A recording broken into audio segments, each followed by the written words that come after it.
Владата нема начин да преброи колку млади луѓе се одселиле од земјава, но се фали со двајца кои се вратиле.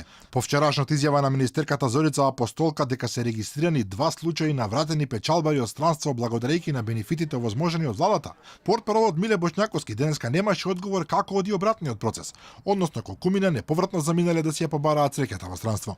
За жал тоа е бројка која што немаме како да ја утврдиме колку се одселиле. Дека граѓаните, особено младите, масовно се селуваат од Македонија се согласни сите. Застрашувачките податоци се надополнети со анкети кои покажуваат дека и огромен дел од оние што се тука веднаш би ја напуштиле државата доколку им се појави можност. Но актуелната владина гарнитура која сега нема податоци за иселувањето, во времето кога беше опозиција зборуваше за конкретни бројки кои одеа до неверојатни 600.000 луѓе иселени од земјата, благодарејќи на катастрофалните политики на претходната власт во која беше и нивниот сегашен коалиционен партнер ДУИ.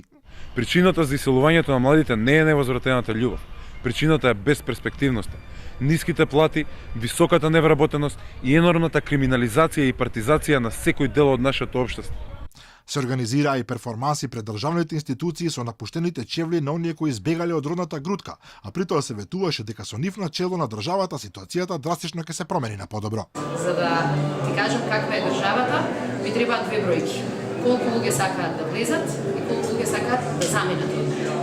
За Македонија тие две бројки се стравични. Никој не сака да се врати, а многу сакаат да заминат. И тоа покажува дека работите се тргнати во надолна линија по сите прашања. Проблем со имиграцијата имаат сите земји во соседството, без разлика дали се членки на НАТО и ЕУ или се во фаза на преговори.